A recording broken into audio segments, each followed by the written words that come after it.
Esquemáticamente podríamos decir que hay una soberbia, diríamos, a las cosas temporales, visibles, corporales, pasajeras, pero también hay una soberbia espiritual. Y además, este pecado rápidamente uno lo puede asociar a dones que recibimos también de Dios, tanto dones naturales como dones espirituales. Por ejemplo, lo comentábamos también el jueves pasado, una persona que tiene, por ejemplo, belleza física o tiene dones para el arte, para las ciencias, para las letras, para la literatura, para la poesía, para la música, para la pintura, para el deporte, mucha inteligencia, etcétera. Cualquier don que viene de Dios, que es bueno, el demonio lo va a tratar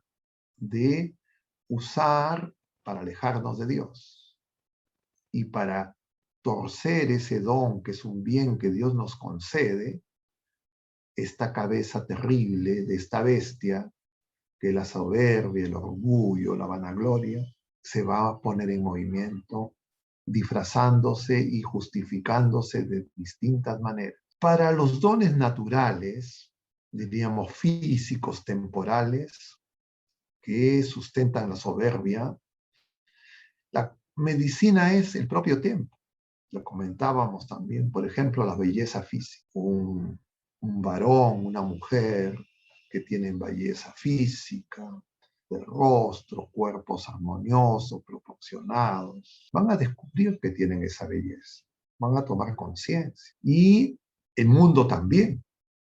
Y entonces va a producirse toda una dinámica de utilización mutua. ¿Quién utiliza más a quién? Entonces el mundo va a tratar de utilizar la belleza, poner la belleza física de los varones y las mujeres. Y claro, eso trae réditos, por ejemplo, en todo lo que es actualmente desplegado en la cinematografía, la televisión, el mundo de las modas, del mercadeo social, del marketing, de la publicidad, de las relaciones públicas, de las relaciones interpersonales. Y entonces, eso lo conoce muy bien él.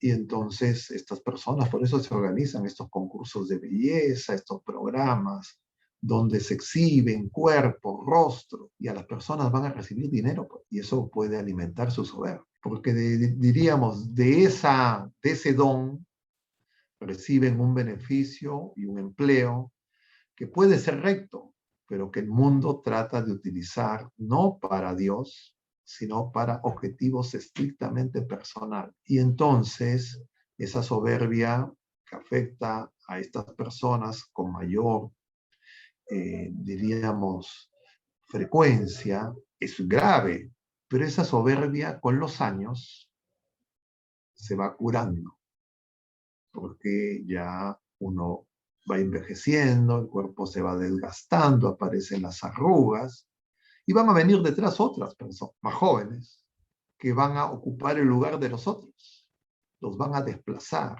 y eso va a producir en las personas frustración, trauma, luchas, peleas, intrigas, el uso de los recursos para, entre comillas, mantener esa juventud, esa belleza, y van a alimentar a la codicia de la industria, de la cosmetología, de toda la cirugía estética y una serie de ramas porque siempre el pecado busca dar, entre comillas, incentivos materiales, temporales. Y entonces por eso el mundo los va normalizando.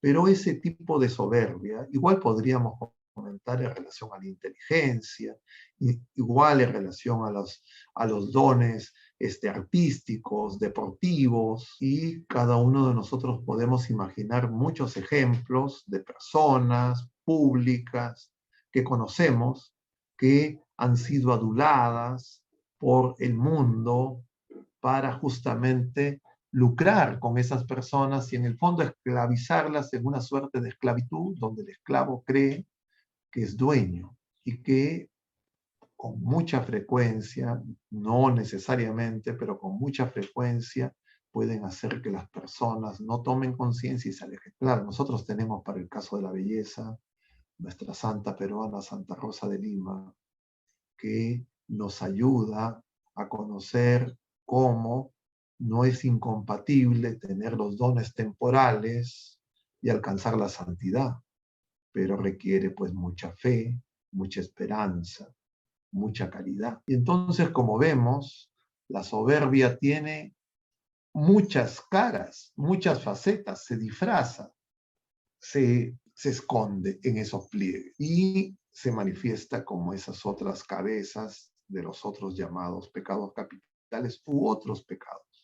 Entonces, cuando yo me examino en cualquier pecado, yo lo que tengo es que preguntarme, ¿y en este pecado cómo se está manifestando la soberbia? Muy común, por ejemplo, un pecado muy frecuente, las mentiras. Entonces, muchas veces las personas mienten por quedar bien, por no manifestar su verdadero ser personal, porque se avergüenzan de distintas circunstancias y en el fondo claramente la soberbia. La soberbia de cuidar una imagen, de cuidar un reconocimiento o una valoración, porque interesa más el juicio de las criaturas humanas, la opinión de los hombres, que la de Dios.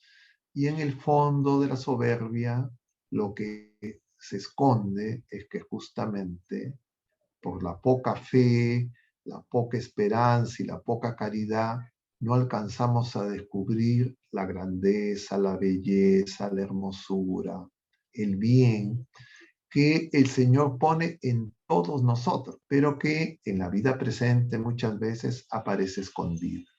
Entonces se da el caso opuesto de personas y jóvenes, especialmente en el proceso de maduración, eso es más evidente, pero también puede ocurrir ya en la edad adulta y en las personas mayores. A veces uno se lamenta y sufre porque no tiene algún don que ve que tienen algunas otras personas, siguiendo el ejemplo de los dones físicos.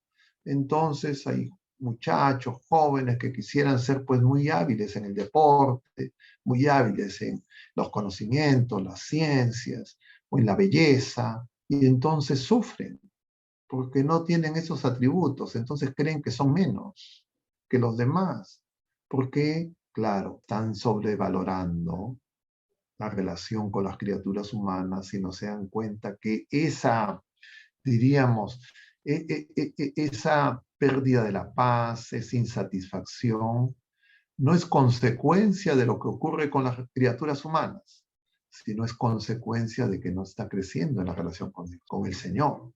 Entonces no descubre su verdadero ser personal y eso es porque su fe está apagada.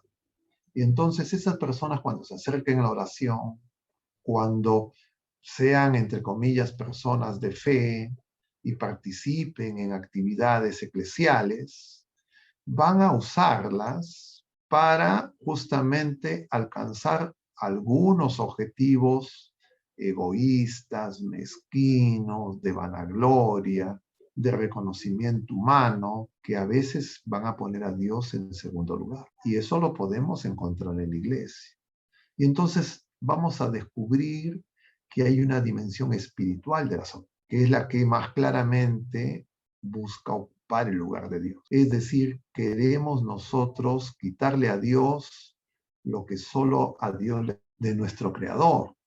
Y entonces uno se va a esforzar por buscar ese reconocimiento. Generalmente, cuando el ser humano obra bien, obra en la verdad, encuentra reconocimiento en otras personas, porque las personas descubren que hay bien, que hay verdad. Así no sea un conocimiento pleno, lo intuye.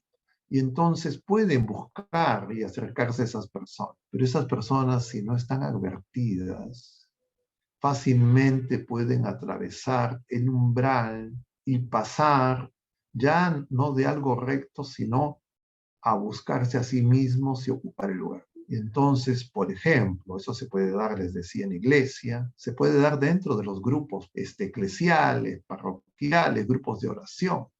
Entonces hay gente que en los grupos de oración dice o han escuchado cosas como las que les voy a decir. Tú perteneces a nuestro grupo. ¿Tú qué haces en ese otro grupo? No vayas al otro grupo, tú eres nuestro. Y entonces se producen esas divisiones que San Pablo, por ejemplo, nos señala diciendo: nosotros no somos de Cefas, no somos de Apolo, no somos de Pablo, somos de Cristo. O uno dice: no, es que mi grupo es mejor.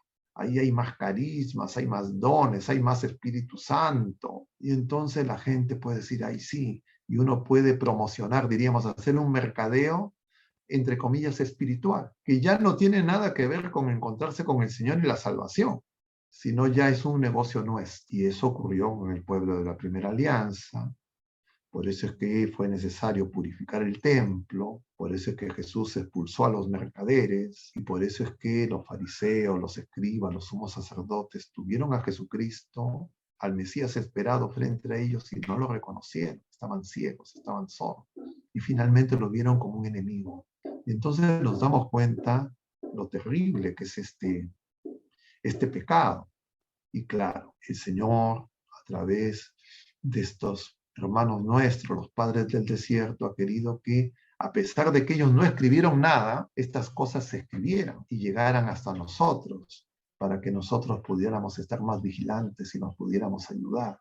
Conviene señalar en que todos nosotros, todas las criaturas humanas, todos tenemos soberbia en sus distintas manifestaciones. Y entonces tenemos que luchar contra la soberbia. Pero la soberbia solo la vamos a derrotar definitivamente si perseveramos cuando peleemos la batalla final.